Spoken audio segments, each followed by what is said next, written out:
Good morning, everyone. Welcome to the Pathfinders podcast. Here with Deepika Delmenico today, and we are going to dive into two main themes. One is the pendulum and how to rise above it, and to that fulcrum, and the other one is that nothing is what we think it is, and that there's no point in intellectualizing until we have fully experienced it. So here we are. Welcome, Deepika. Thanks, Mike. It's great to be in conversation with you, and welcome everybody listening in. Yeah, beautiful. So, we were talking about the fact that nothing is as we think it is. And that in particular, I think that the intellectualization of stuff that's so prevalent in the world is completely pointless until you have actually experienced it. So, what are your thoughts on that? My my immediate impulses around that are that that nothing is as we think it is. If we think something is a particular way, or we think something is something, if we label it, or if we have a belief or a definition or a perception around it, then there is an opportunity to examine it, because there's almost a binding Hmm. that comes with the thought in that way. There's a binding that comes with how we relate to something based on what our understanding of life is thus far, because this has influenced our thinking. This has influenced the very resonance, the quality of the thoughts that we have. And so whatever we perceive, it's like we go through a Teledex of our life to bring Yeah, out a number absolutely. that matches what we perceive Yeah. is happening. And so the obvious thing for me is the question of, is it true? Is it true? Is it true? Is it true? So to keep interjecting our thoughts with, oh, but hang on, is this true? Is this true? Because our thoughts are so compelling, and our thoughts we give our thoughts so much power, but they form our experience of our reality. And so nothing is what we think it is means that, there's an invitation to expand what is really occurring. Yeah, you And raised so many good points. It's hard to know where to start in that. it's like a lolly shop. Yeah. Yeah, because there is our perception, and that's a function of our thinking.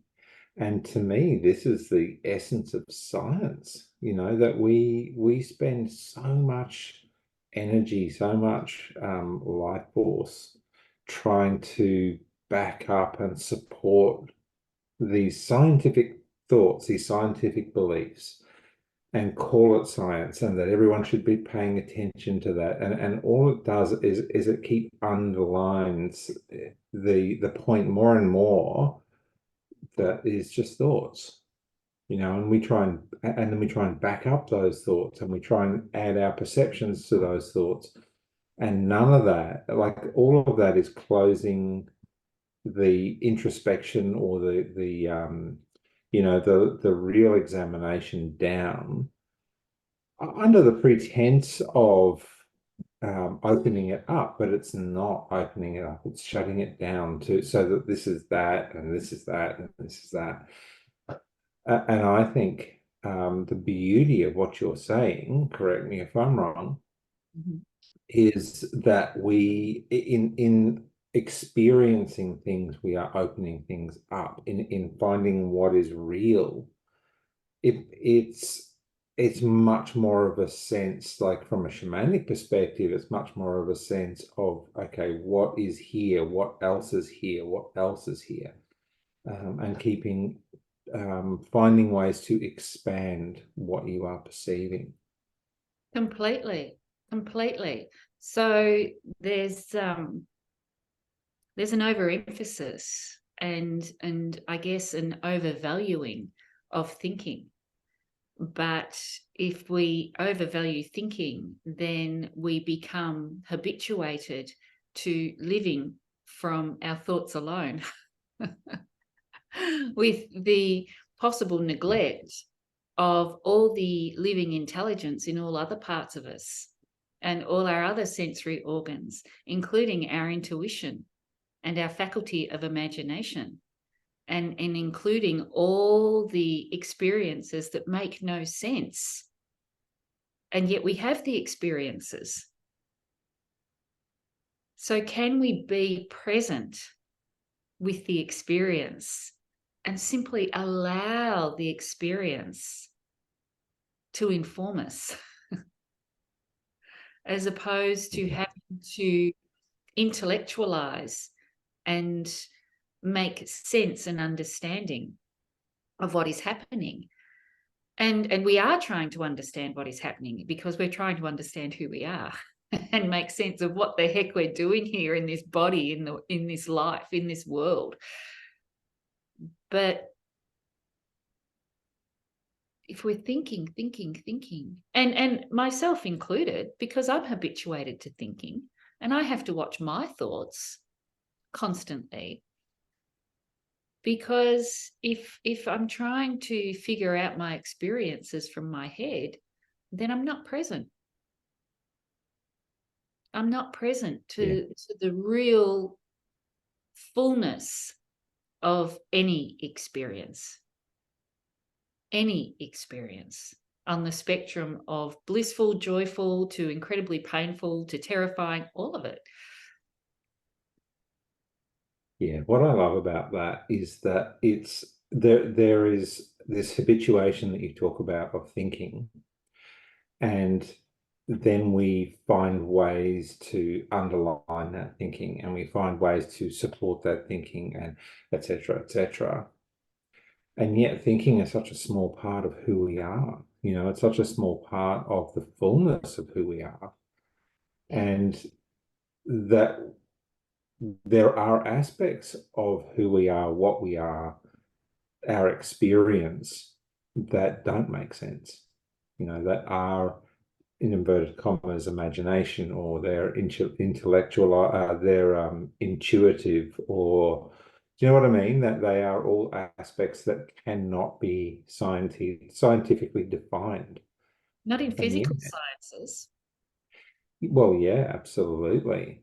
Um, and yet there is this aspect of us that is part of that as well, and that is huge. Like the thinking and the mental aspect is such a small part of who we are as humans. And I mean, I would love for you to address what are we beyond that, so that we can explore, do you know what I mean? The fullness of Yeah, ourselves. it's a great question. What are we beyond that? So now we're dancing around the edges of the mystery. This is really the great mystery of life. And as I was listening to you, Mike, I was having an image of a plant and having and recognizing and valuing in its place science, and how science reveals mechanics and the way that things work to us in an extraordinary way. But if we take a plant, for example, and we can lean into science to understand the chemical composition of the plant, how the physics of the plant work, the biology of the plant, the anatomy of the plant, and we break it down into its components, and we can start to have an understanding of the environment that the plant needs to live in and the composition of the plant that gives it all of its medicinal properties. And yet there's still this something, this something like the original impulse, for example, the origin of it before the form of a seed, even. It's getting into the realm of esoteric science. It's getting into the realm of the mystery. It's that deep awakening of experience right? And that valuing of experience, personal experience, that I think is incredibly powerful. Because even though you might not be able to understand it in the moment or down the track, there are aspects which just simply having that as an experience is incredibly beautiful. It's incredibly informative to that higher aspect of who we are. And so, with that said, then it brings me back to like, for instance, the series of this one particular scientist and his journey that's on Gaia at the moment, and all of these moments where he is pushing the boundaries of who we are and how we know ourselves in the world. And yet, so much of it, when he explains it, is mathematical. Yeah, it comes from how do we understand this in terms of mathematical formula and does this add up in terms of mathematical formula? And that's all good. And yet I wonder when I'm watching that how much is actually experienced and what it's experienced like. Because I think that there's incredible um, insight that can be gained from simply being in that space. You know, certainly we know that being in that space as a person in a session, being guided, that what it is that you experience can completely transform your life, your perspective. You know, one hour and a half, 2 hour, 2.5 hour session can radically change how you perceive the world. And yet, the science has to somehow back it up with this mathematical formula. And I wonder how much further we could go without all of that. Well, I feel that we can go a lot further without all of that Me too. by practicing the art, and it is an art form Mm. of being with the experience. Observe, interact, be with. And because it's so individual, Yeah. the mystery is the mystery, but the experience of it is so incredibly individual. And perhaps that's why a lot of great beings and mystics were often not forward in sharing the intimate details and the intricacies of the experiences that they had. Some were instructed to, but there's this again with thought and neediness and needing to understand who we are, and so hungry and yearning for intimacy with the mystery of ourselves, that we want what they've got. Or, oh, is this the formula? Is this the mathematical equation? If I follow this formula, I will have it. And perhaps there can be certain exercises and methodologies that if we practice regularly, we will start to have these experiences. But still, they're difficult to explain and prescribe because they're so unique. Yeah. Sounds, And vision, smells, sensory experiences, they're so unique to the beholder. And so it's about, I believe, getting really good at slowing down the thoughts and coming more into the body, the physical body, in an integrated way so that we can be present with the fullness of the experience in the moment.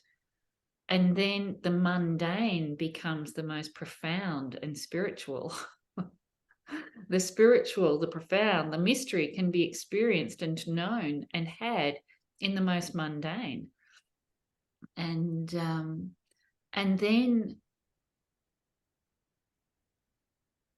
then we can be with the science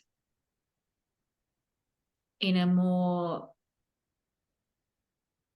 human-centered, healthy way. That really, I find that quite grounding to experience all of that through, acknowledging that this body is real, even though it's not, but it is, this is part of our experience. And I love the groundedness that comes from experiencing that this is an aspect. It's only one aspect, but it is an aspect of who we are. And I really love, I think it's that scientist that I mentioned earlier, Nassim Haramein, I think. Yeah, Nassim Haramein, and his crew. I wonder how much is in their body as they experience or wake up to ideas, and how much is in their mind. And I really feel like this awakening into all that we are, not just the mind, is incredibly powerful. For those people that are willing to step out of what they think they know and into the mystery, the opportunity is huge. And I find it huge, even participating in that journey for them, because it is, as you say, there is so many things from original old world spiritual teachings that says, you do this and this and this and this to get into this space. And yet, when you're in that space, what unfolds, what happens is such a mystery. You actually do not get to convey it. You only get to experience it. And then you give that gift to others in the way that this is how I got to this point. But once I dived off this swimming pool board, diving board, and into the mystery, that is exactly as you said. That's your experience, not anyone else's. And even if there are similarities, I mean, if you look at the Michael Newton Institute, there are something like 75 to 80,000 people who've done these sessions, of what's between lives, but what happens between the lifetimes that we take. And this is just such a small aspect of this sort of work out in the world. But there are similarities in all of that, but how we experience it is completely different, unique to us. That is, Interesting. yeah, it It's is interesting. So that's beautiful. between lives. And so, we think we're really clever here in this earthly realm, in this body right now. So surely we can entertain the possibility that the individual experience is going to be different to another's. Yeah.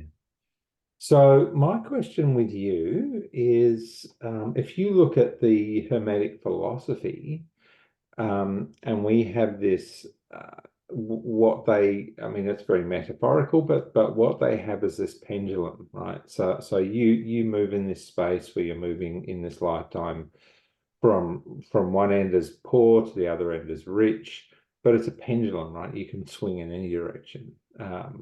One end is loved and the other end is not loved. One end is, do you know what I mean? Like all the possibilities are there. Yeah. And to step out of that space, step out of pain, because it's very mental, it's very an aspect of how the mind is working on, moving away from this because this is so painful or whatever, right?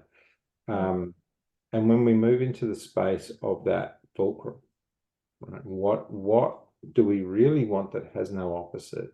What do we really want that awakens our spirit, that shifts us into, no matter what happens down here, accepting that this is just an aspect, it is not important.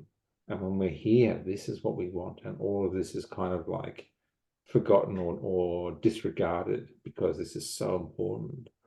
So with that said, how would you go about raising consciousness to that level? Wow, such a great question. It's such a great question. So to begin with the metaphoric pendulum, as opposed to, just to clarify for people that are listening, you're not speaking about running around with a pendulum testing everything. This is not what we're speaking about. But the metaphoric pendulum is how we exist.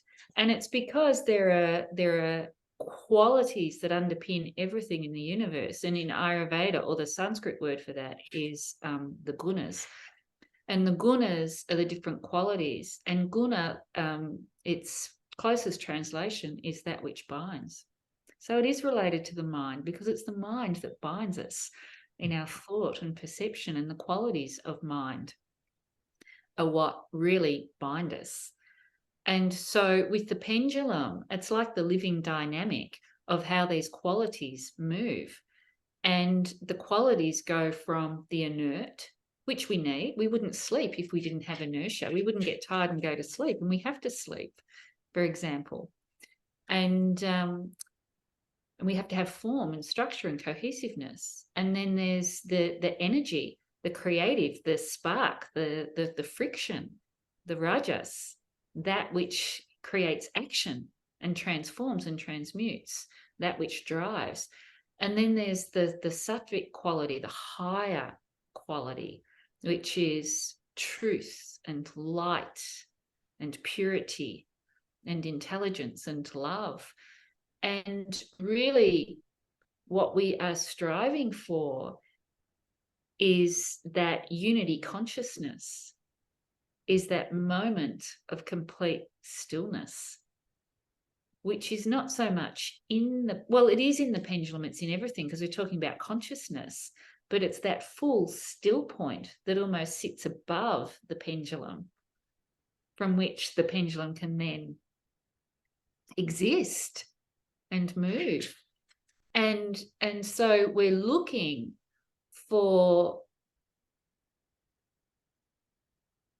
cultivating more, which is sattvic, because the resonance of it is more aligned with who we truly are, because it's more aligned with light, it's more aligned with truth, it's more aligned with consciousness, it's more aligned with love. Whatever the individual perception of that is, it's something that we all know it when we feel it. It's something that we all long for when we're not experiencing it.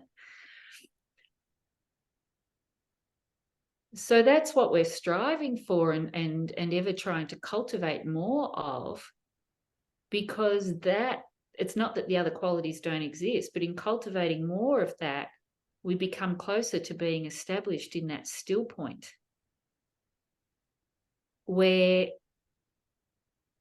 I believe we experience fullness, contentment, peace. Yeah, this is something that's so important because it comes up in doing intuitive sessions with people to really find that when they first come, it's all about relationships, it's all about their money, their success, all of that. And over time, what we come to, if people want to stick around long enough, this is an aspect of real searching, is that they're already happy, just as they are. And that all of that yearning is not in this moment, it's future based or it's past based. That Yeah. is the nature of this. And being in the moment is the nature of this. What is it that you are experiencing now? And I find myself sometimes, sitting in this moment and there is nothing that I need, you know, and that's not being in this world. That's not true. There's ongoing like the business relationships, all that sort of stuff that is that requires attention, and yet being in this moment, finding what it is that we truly want, that we truly love, yeah, in this moment is such a simple thing because it is always here. And I think that when we're in that space, miracles can happen, even if that miracle is just being in the moment, right? Just acknowledging the truth of that. Yeah, I agree, Mike. And then it's not that the metaphoric pendulum doesn't swing anymore. It does, as long as, because consciousness is alive, it's moving. So it does still swing, but we're able to observe it, experience it. We feel more alive, and can just get more nuanced at coming back qualitatively over and over to that that which it is that we're actually searching for. Yeah, and how accessible it is when we become more practiced and more comfortable with sitting in the mystery. And we call it the mystery because it's not, it's this dynamic that's not a scientific formula written in a manual from A to Z for us. It's full of the unknown. But what I love is Dr. Tony Nader, who's with the TM movement, and was a disciple of Maharishi. I love it once when he said, there is nothing that exists in your imagination that does not already exist in consciousness. Getting comfortable and familiar with our own experience and coming to know and see the play of the pendulum swinging of the mind and its patterns in ourselves is a really good thing to do, because it frees us up to come to start playing with consciousness in a way where we can pull it down into form from this field, this vast field where it already exists, into a way that continues to feed our joy and our well-being. Yeah, I love that. It's really a acknowledging that what you experience is true, and that really puts us, and I say us as an individual, not just you and I, but everyone, Yeah. In the place where that authority, that experience is given proper credence in your life. Yeah. What I mean by that is that you go out and have your experience, and that is everything that there is. So when you look at science, when you look at the way people are designing the world around them to push, certain authorities, but not others, all of that are ways to undermine your authority in your experience. And yet, when you look at the cutting edge science, and Nassim Haramein a perfect example, is that we have this deep experience in ourselves. But if you go out there in the world and start looking at, well, what is real? What is not real? What is quantum? Do you know what I mean? Like all these different aspects of reality, there is no physical. We get smaller and smaller until there is just energy. All of this are just deeper and deeper experiences of something that's so simple, and that is we only have consciousness to rely on. There is only consciousness in the universe, and it is this. So am I you? Are you me? It doesn't matter. My experience is what it is. And in acknowledging that, we become really powerfully connected to what it is that we need to know in this moment and what it is that we're experiencing. And Yeah. I love that, because what you're saying in that whole last bit that you said is that, I'm not certain that anything exists other than my experience. And that's true of everyone if you go to that level. So, so we are invited in a way to sit in that level and witness all of that, be overjoyed by the experience of all of that. And that is all, right? We're not required to make it something that it's not, it just is. Yeah, and to own it, to accept it, to allow it, to acknowledge it as your own, instead of trying to have somebody else's or to make it, just to, own the business of your own experience, because that's what influences all other aspects of life, relationships, work, business, whatever the other moving parts are in your life. This relationship with consciousness is what influences it all. And I think that's perfect instruction with which to leave this podcast. Go out and own your experience of life. Yes. Yeah. Yeah, beautiful. I'll see you next week. Thanks, Mike. See you then.